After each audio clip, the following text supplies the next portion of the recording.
ডিম এমন একটি খাবার বাচ্চা থেকে বুড়ো সকলেরই খুব প্রিয় হয়। অনেকে মাছ না খেলেও ডিমটাকে বেশ পছন্দই করে, আমিও তাদের মধ্যে একজন। আজকে বাড়িতে হাঁসের ডিম আসায় আমি হাঁসের ডিম রান্না করতে চলে এলাম ফুলকপি দিয়ে। প্রথমে হাঁসের ডিমগুলো ভালো করে পরিষ্কার করে ধুয়ে নিয়েছি। হাঁসের ডিমের গায়ে প্রচুর নোংরা লেগে থাকে বাজার থেকে আনার পরে, তাই আমি ভালো করে ধুয়ে নিলাম। এদিকে কড়াইয়ে জল গরম বসিয়ে দিয়ে একটা একটা করে ডিম আমি কড়াইয়ের মধ্যে দিয়ে দিলাম। দেওয়ার পরে জলটা যখন গরম হয়ে যাবে তখন আমি সামান্য পরিমাণ লবণ দিয়ে দেবো। লবণ দিয়ে দিলে ডিমের থেকে খোসা ছাড়াতে খুব সুবিধা হয় এবং ডিমটাও তাড়াতাড়ি সেদ্ধ হয়ে যায়। ডিম সেদ্ধর সময় আমি আলুগুলোও দিয়ে দিলাম যাতে একবারে সেদ্ধ হয়ে যায়। কিছুটা ডিম সেদ্ধ হওয়ার পরে আমি আলুগুলো তুলে নিলাম, কিন্তু ডিমটাকে আমি আরও খানিকটা সেদ্ধ করে নেব। সেদ্ধ হয়ে গেলে নামিয়ে রেখে উনুনে কড়াই বসালাম। কড়াইয়ে আমি তেল দিয়ে দিলাম। তেল দিয়ে আলুগুলো দিয়ে লবণ হলুদ দিয়ে ভালো করে ভেজে নেব। আমি লোহার কড়াই বসিয়েছি। লোহার কড়াইয়ে আলু ডিম এগুলো ভাজলে পরে খুব একটা নিচে লেগে যায় না। আলুগুলো আমার ভাজা হয়ে গেল। এবার আমি ফুলকপিগুলোকে দিয়ে দিলাম আলু ভাজা তেলের মধ্যেই। দিয়ে লবণ হলুদ দিয়ে আমিও ফুলকপিগুলোকে লাল লাল করে ভেজে নেব।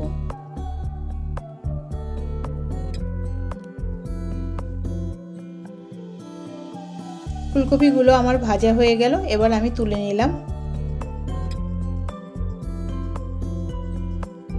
এবার আমি আর একটা কড়াই বসিয়ে কড়াইয়ে কিছুটা পরিমাণ তেল দিলাম। তেল দিয়ে ডিমগুলো দিয়ে দিলাম লবণ হলুদ মাখিয়ে।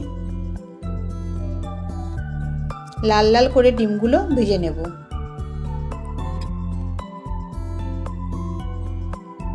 আমি অর্ধেকটা ডিম ভেজে নেওয়ার পরে আরও কিছুটা পরিমাণ ডিম ভেজেছিল সেগুলো আমি দিয়ে দিলাম। দিয়ে এরকম লাল লাল করেই ভেজে নিলাম।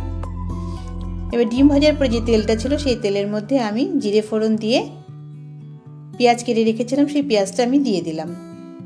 পেঁয়াজটা আমি লাল লাল করে ভেজে নেওয়ার পরে রসুন বেটে রেখেছিলাম, রসুনটাকে আমি দিয়ে দিলাম।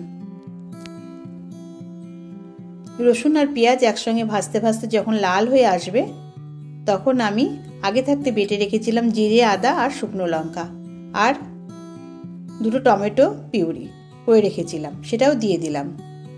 এই মশলার মধ্যে আমি লবণ আর হলুদ দিয়ে দিলাম।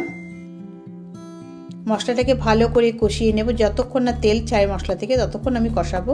কষানো হয়ে গেলে পরে কষানো মশলার মধ্যে আমি আলু আর ফুলকপি ভাজা দিয়ে দিলাম।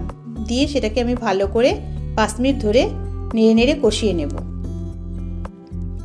কষানো হয়ে গেলে কিছুটা পরিমাণ জল দিলাম। দিয়ে এবার ফুটে উঠলে পরে আমি ডিমগুলোও দিয়ে দিলাম। ডিমটা দিয়ে 10 মিনিট মতন ফোটাবো যাতে ফুলকপিগুলো ভালো পরিমাণে সেদ্ধ হয়ে যায়। সেদ্ধ হয়ে গেলে পরে আমি 1 চামচ ঘি দিয়ে ভালো করে নেড়ে চেড়ে নামিয়ে নেব। আমার ফুলকপি দিয়ে ডিম রান্না কমপ্লিট। তোমাদের যদি ভালো লেগে থাকে তাহলে তোমরা আমার পাশে থেকো, লাইক করো আর শেয়ার করো বন্ধুরা।